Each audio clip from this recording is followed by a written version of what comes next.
বিনিয়োগকারী বন্ধুরা আসসালামু আলাইকুম। আশা করি আপনারা ভালো আছেন।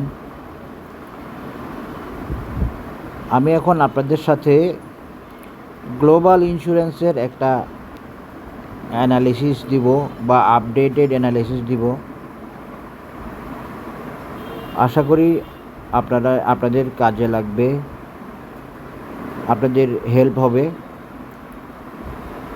যারা গ্লোবাল ইন্স্যুরেন্স হোল্ড করছেন এবং যারা নিতে চাইতেছেন, বেসিক্যালি এই অ্যানালিসিসটা তাদের জন্য। আমার অ্যানালিসিস কাউকে প্ররোচনা বা প্রলুব্ধ করার জন্য না, একটা টেকনিক্যাল বেসড গাইডলাইন বা সাজেশন বা রোডম্যাপ যেটাই বলেন।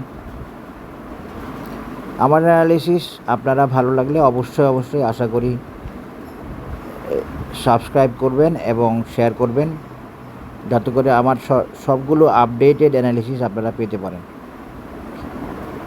টেকনিক্যাল অ্যানালিসিস হলো প্রাইসকে ফলো করা, বেসিক্যালি হচ্ছে প্রাইসকে ফলো করা। প্রাইস কী করতে পারে, কেমন করতে পারে। টেকনিক্যাল অ্যানালিসিস কখনো প্রাইস করে না। একজন টেকনিক্যাল অ্যানালিসিস দাম বাড়াইতে পারে না, দাম বাড়ায় না, দাম কমায়ও না। সে কি করে, সে দাম কোন দিকে যাচ্ছে, কতটুকু যেতে পারে, কিভাবে যেতে পারে, কখন যেতে পারে ইত্যাদি বলার চেষ্টা করে। প্রাইসকে ফলো করে। প্রাইসকে ফলো করার জন্য বিভিন্ন indicator, oscillator, volume, volatility, momentum, moving average ইত্যাদি বিশ্লেষণের মাধ্যমে।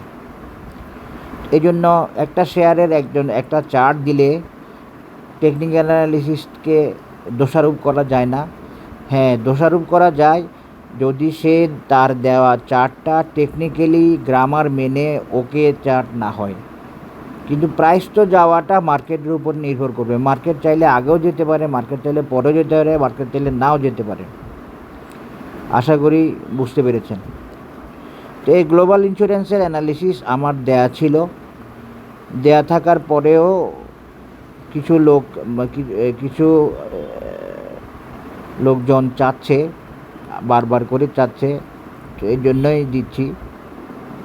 কিন্তু আমার যেটা দেয়া আছে সেটা আশা করি এখনও ভ্যালিড আছে, সেখানে কোনো সমস্যা নাই। এখন আসেন আমি একটু মেজারমেন্ট দিচ্ছি। আমি এটাতে ডিটেলস বিশ্লেষণে যাব না।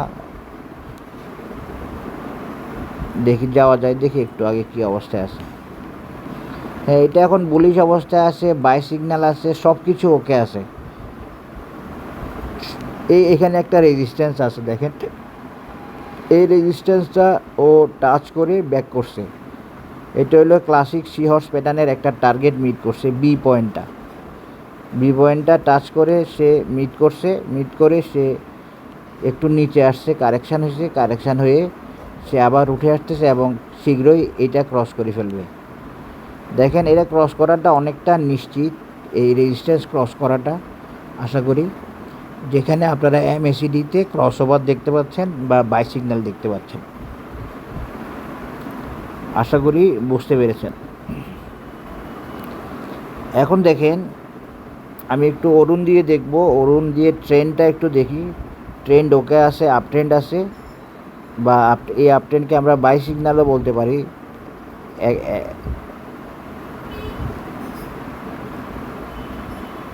একটা দৃষ্টিকোণ থেকে অরুণের বাই সিগন্যাল। অসাম দেখেন পজিটিভ সাইডে আছে এবং ক্যান্ডেলগুলো পজিটিভে আছে। এখানে একটা শসার হতে পারে, শসার হলে আরও ভালো লক্ষণ। অসাম ওকে আছে, পজিটিভ মোমেন্টামে আছে, বুলিশ মোমেন্টামে আছে, কোনো অসুবিধা নাই। একটা শেয়ারকে অনেক কিছু ম্যানেজ করে তাকে মুভ করতে হয়, তাকে টার্গেটে যেতে হয়। সে তো টার্গেটে কেন যায়, সে তো ব্যবসা করবে।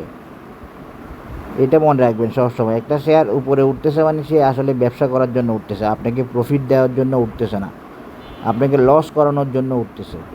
সুতরাং আপনাকে সেভাবে বুঝে শুনে ট্রেড করতে হবে, ব্যবসা করতে হবে আপনাকে। একটু এবার উইকলিতে গিয়ে দেখি কি অবস্থা।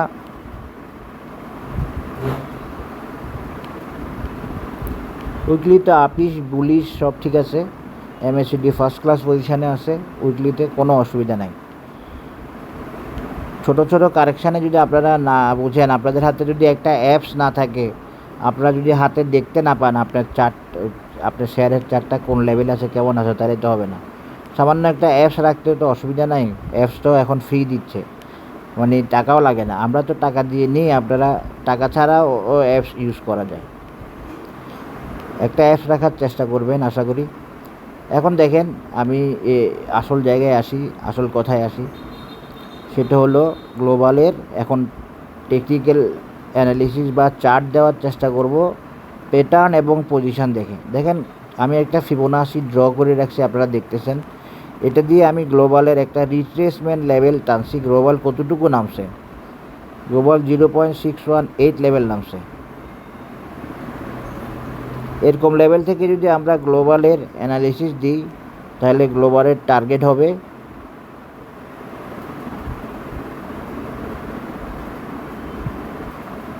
60 টাকা।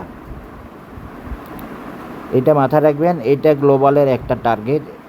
এটা সে এখনই যাবে না, যেতে সময় নেবে, কিন্তু এটা গ্লোবালের একটা target as per Fibonacci measurement level 60 টাকা। এটা গ্লোবালের মিড টার্ম টার্গেট। যখন আপনার 60 টাকা দেখে যদি চোখ মাথায় উঠে, তাহলে তো হবে না। 60 টাকা যেতে দেরি হবে, বাট 60 টাকা তার একটা টেকনিক্যাল টার্গেট বা রেজিস্ট্যান্স একদম বরাবর ফিবোনাসি মেজারমেন্ট দিয়ে দেখালাম। এটা একটা ফার্স্ট ক্লাস মেজারমেন্ট, এটা একটা অনেকটা কনফার্ম একটা টার্গেট বা কনফার্ম একটা ক্যালকুলেশন, এখানে কোনো সমস্যা নেই। বাট গ্লোবাল সেটা এখনই যাবে না। 60 টাকা এটা অনেক দেরি আছে যেতে, তাকে কারেকশানের মধ্য দিয়ে যেতে হবে। আগে তার এই টপটা সে ফিল আপ করুক, অথবা এই টপটা ফিল আপ করুক। এখন আসেন গ্লোবালকে একটু ক্লাসিক সি হর্স প্যাটার্ন দিয়ে দেখাই দিই। গ্লোবালের একটা টপ হচ্ছে এই 41 টাকা।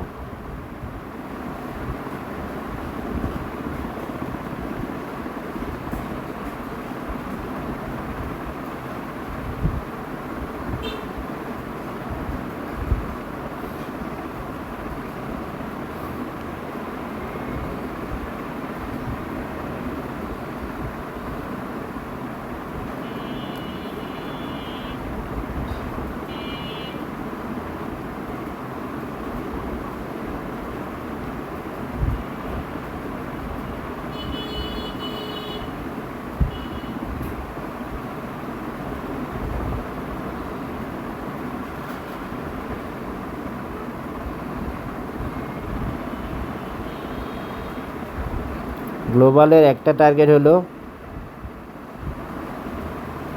41 টাকা, এখন কত আসে? 33। এই ক্লাসিক সি হর্স প্যাটার্ন দিয়ে গ্লোবালের একটা টার্গেট 41 টাকা।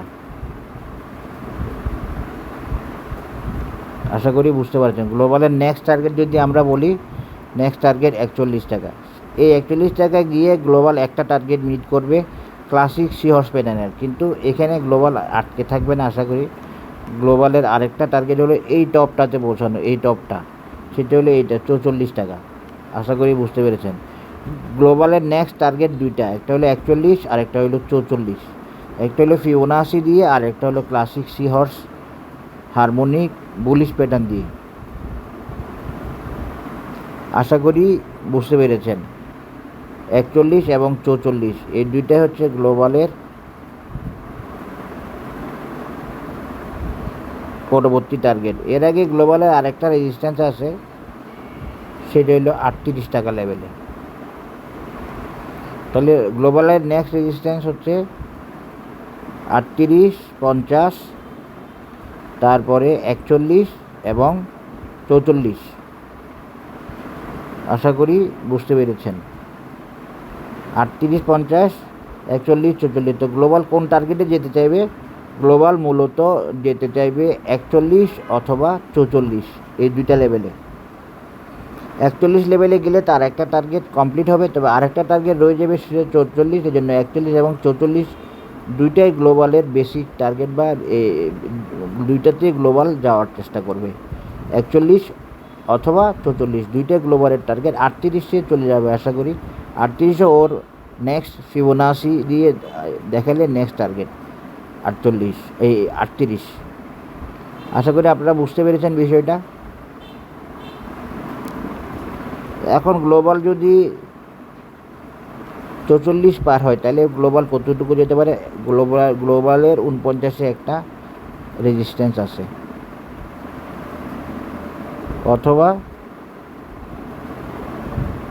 গ্লোবালের আরেকটা টার্গেট হলো 51, এটা হলো পরের টার্গেট। আর 68টা হচ্ছে মিড টার্ম টার্গেট, ওটা এখনও দেরি হবে ওইটা যাওয়াটা। গ্লোবাল যদি 44 পার হয় এরপরে সে কারেকশানে যাবে, কারেকশানে যাওয়ার পরে তার আবার টার্গেট কী হতে পারে? সেটা হতে পারে 51, 49 এবং 51। তো 38টা আমি এখন উঠাই দিচ্ছি, 38 ফিবোনাসি টার্গেট। এরপরে আসে হলো এই একটা টার্গেট হলো 41 এবং আরেকটা টার্গেট হলো এই টপ পজিশনটা যেটা 44 টাকা। 44 টাকা গিয়ে গ্লোবালকে মনে হয় কারেকশান হতে পারে বা হতে হবে। আশা করি বুঝতে পেরেছেন। এই জন্য আমি এখন গ্লোবালের এটাকে আমি এখানে দিয়ে দেখাচ্ছি। আশা করি বুঝতে পেরেছেন। গ্লোবালের নিয়মে আগাচ্ছে, শেয়ার নিয়ে অপেক্ষা করতে হয়, শেয়ার নিয়ে ধৈর্য ধরতে হয়। শেয়ারটা আপনার ইচ্ছায় চলে না, অ্যানালিস্টের ইচ্ছায় চলে না। শেয়ার চলে মার্কেট মেকার, মার্কেটের স্টেক হোল্ডার এবং টেকনিক্যাল অ্যানালিসিস মেনে উঠতে হলে অনেক কিছুকে কমপ্লাই করে, অনেক কিছুকে হিট করে, অনেক কিছুকে ওকে করে তারপরে উঠতে হয়। আশা করি বুঝতে পেরেছেন। সবাই ভালো থাকবেন, ধন্যবাদ, আসসালামু আলাইকুম।